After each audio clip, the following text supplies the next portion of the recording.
Olá! Sejam muito bem-vindos a uma jornada que, sinceramente, tem o poder de mudar tudo. Estamos começando uma nova série sobre a pergunta mais importante que existe: quem é Deus? Nós vamos explorar os seus atributos e hoje a gente começa pelo fundamento de tudo.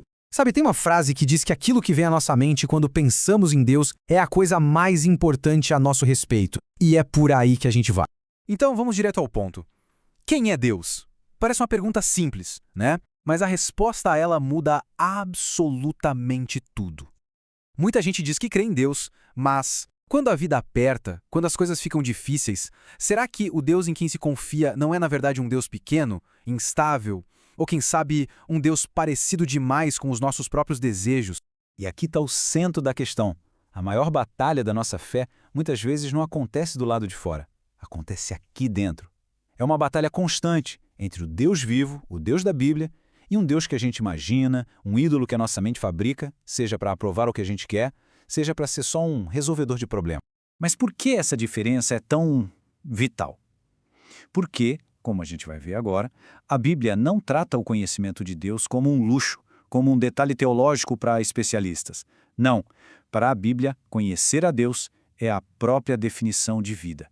Olha o que o profeta Jeremias diz. O maior motivo de orgulho, de glória para um ser humano, não está na força, nem na riqueza, nem na sabedoria. Está em algo infinitamente mais profundo, em conhecer o Senhor, em saber quem Ele é e como Ele age. É nisso que a gente deve se alegrar. E o próprio Jesus leva essa ideia a um outro nível. Ele define o que é a vida eterna. E não é sobre tempo, sobre uma duração infinita. É sobre relacionamento. A vida eterna é isto: conhecer o único Deus verdadeiro. É uma relação real, ativa. E as consequências disso no dia a dia são gigantescas. Dá uma olhada nesse contraste. Uma visão pequena ou distorcida de Deus acaba levando à ansiedade, a uma fé que mais parece uma barganha, uma superstição. Agora, quando a gente conhece a Deus como Ele realmente é, a oração ganha confiança, a adoração se enche de alegria e até o sofrimento é encarado de um jeito completamente diferente. Ok, isso tudo nos leva a uma questão bem prática. Se a gente não deve inventar um Deus, como é que podemos conhecer o Deus verdadeiro?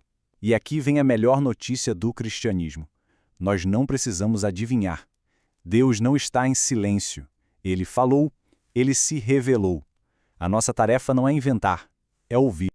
E a Bíblia mostra que ele fez isso de duas maneiras principais. Primeiro, existe o que a gente chama de revelação geral, que é a própria criação. Os céus proclamam a glória de Deus, mostram o seu poder. Mas é na revelação especial, que são as Escrituras, e de forma perfeita em Jesus Cristo, que Deus nos mostra o caminho da salvação, do relacionamento pessoal com Ele. E esse vai ser o princípio que vai guiar toda a nossa série. O nosso compromisso não é com um Deus das nossas preferências ou da nossa imaginação. É com o Deus que se deu a conhecer na sua palavra. Isso, no fundo, é uma forma de obedecer ao primeiro mandamento: não ter outros deuses diante dele. E a forma como Deus se revela já é, por si só, uma lição incrível. Pensa bem, Moisés pergunta o nome dele. E a resposta de Deus quebra qualquer tentativa humana de colocar ele numa caixinha. Ele diz: eu sou o que sou. Isso quer dizer o quê? Quer dizer que ele é. Ponto. Ele não depende de nada nem de ninguém para existir. Ele é o fundamento inabalável de toda a realidade. É como diz a Escritura: dele, por ele e para ele são todas as coisas. Certo. Então, para a gente organizar esse estudo sobre quem é Deus, a teologia nos dá um mapa bem útil.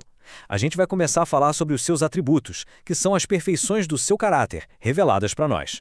Mas o que são esses atributos? De forma bem simples, são as perfeições de quem Deus é e de como Ele age, que a gente encontra na Bíblia. E um ponto muito importante: não são pedaços de Deus, como se ele fosse um quebra-cabeça. Deus é um ser uno, perfeito. Os atributos são apenas descrições verdadeiras sobre quem Ele é. E para nos ajudar, a gente pode dividir esses atributos em duas categorias. Primeiro, os atributos incomunicáveis. São aquelas qualidades que pertencem somente a Deus na sua infinitude, coisas como a eternidade dele, a onipotência. Esses nos levam a quê? À adoração, ao temor. Já os atributos comunicáveis são as perfeições que ele compartilha conosco, claro que de forma limitada. Coisas como amor, justiça, bondade. E estes nos chamam à imitação. Entender esse mapa de atributos, então, define o propósito de toda essa nossa jornada. A gente não está aqui só para acumular informação teológica na cabeça. O objetivo é que a nossa adoração seja mais profunda, nossa confiança seja mais forte e, no fim das contas, a nossa vida seja transformada por quem Deus é. Então, para a gente fechar essa introdução, vamos guardar 3 pontos fundamentais. Primeiro, a pergunta quem é Deus não é só mais uma pergunta, é a base de tudo. Segundo, nós só podemos conhecer a Deus porque Ele tomou a iniciativa de se revelar nas Escrituras e em Cristo. E terceiro, estudar os atributos de Deus é, na prática, aprender a adorar o Deus real, e não a versão que a gente mesmo criou. E tudo isso nos deixa com uma reflexão final que é bem pessoal para cada um de nós. O Deus em que a gente confia, lá no fundo, no dia a dia, é de fato o Deus da Bíblia? Ou será que, sutilmente, a gente acabou moldando um Deus segundo a nossa própria imaginação? Essa pergunta honesta é a porta de entrada para um conhecimento muito mais profundo. E é por isso que no nosso próximo encontro nós vamos mergulhar de cabeça em um dos maiores e mais gloriosos mistérios da fé cristã, o fato de que Deus é triuno, um único Deus em 3 pessoas, Pai, Filho e Espírito Santo. É um pilar fundamental da nossa fé, e eu espero vocês lá.